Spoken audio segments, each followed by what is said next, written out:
Hey everybody! Rick and Morty recently just started airing its 6th season, so I thought what better time to talk about how much I love this show. You wouldn't immediately think that combining Dan Harmon's style of brutal realism with the wacky fly-by-the-seat-of-your-pants nature of Justin Roiland's comedy would yield favorable results, but I repeat, 6th season.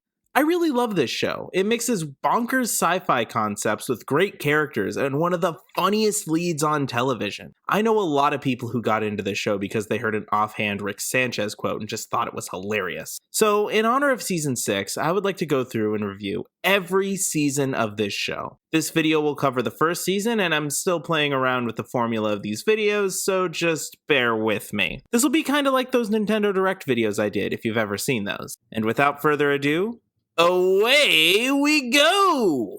Pretty solid pilot. It introduces us to the characters and the gimmick that will carry us through this show. This show is like Back to the Future if the lead was a drunk psychopath and they did anything but time travel. It shows us Rick, shows us Morty, shows us their family, shows us Morty's school, his crush, and all the things a good pilot should show. Inception like dream shenanigans meets a world run by dogs, and we're only on the 2nd episode.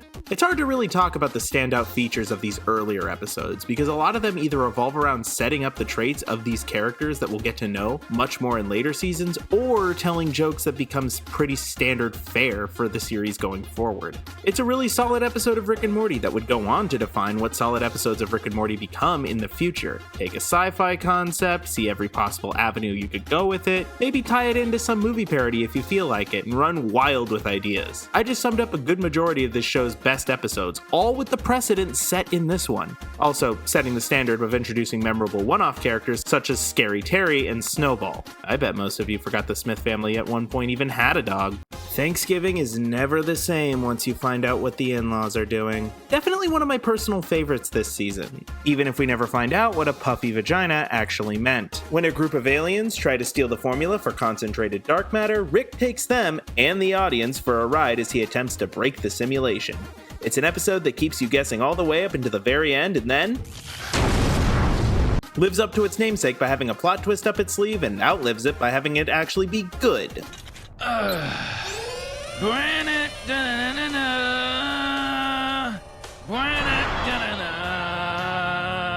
It's funny to think that this episode just came about because Justin Roiland wasn't happy with the script, so he started laying on the floor and yelling, "I'm Mr. Meeseeks! Look at me!" Anyway, good episode. I think this is the one that really laid the groundwork for Morty to become the character that he is today. Morty starts to stand up to Rick and says if he's going to do this, he needs some compensation. He gets it in the form of getting to choose every 10th adventure. Rick and Morty accidentally Cronenberg the entire world when a love potion experiment goes horribly wrong. This is definitely the most remembered episode of season 1, if not retroactively. This episode is famous for setting up how callous Rick can be when he casually walks away from his old reality, leaving it to its fate right before grabbing a beer and fucking off. This shot says it all.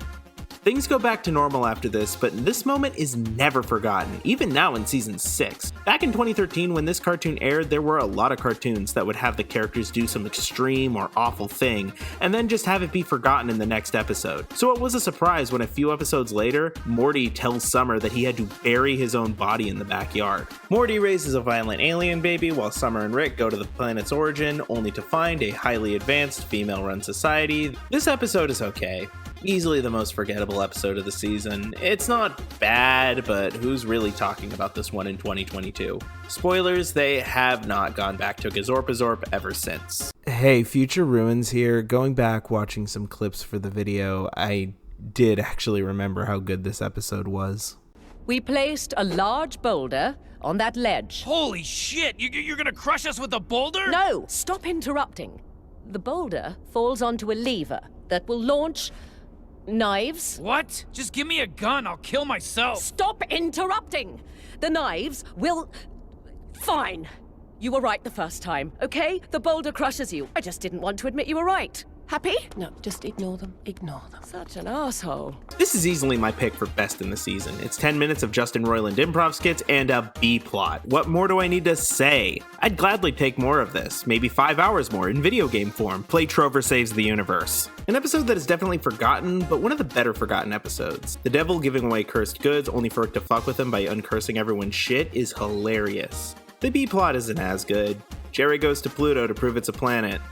At that point, we've seen better.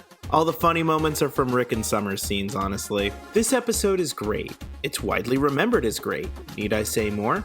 The concept is amazing. Rick has to find the version of himself killing other alternate versions of himself to prove his innocence. We finally get some depth into the relationship between Rick and Morty, as Morty starts to grapple with the fact that Rick has basically been using him this entire time. Something that will become more and more relevant as the seasons go on. It's an arc we're still in today.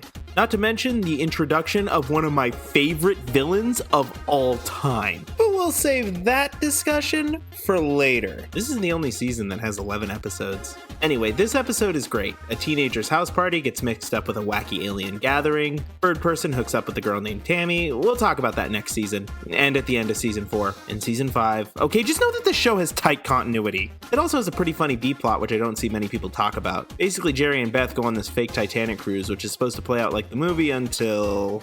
Ladies and gentlemen, don't brace yourselves. No! What happened? The rail system must have failed.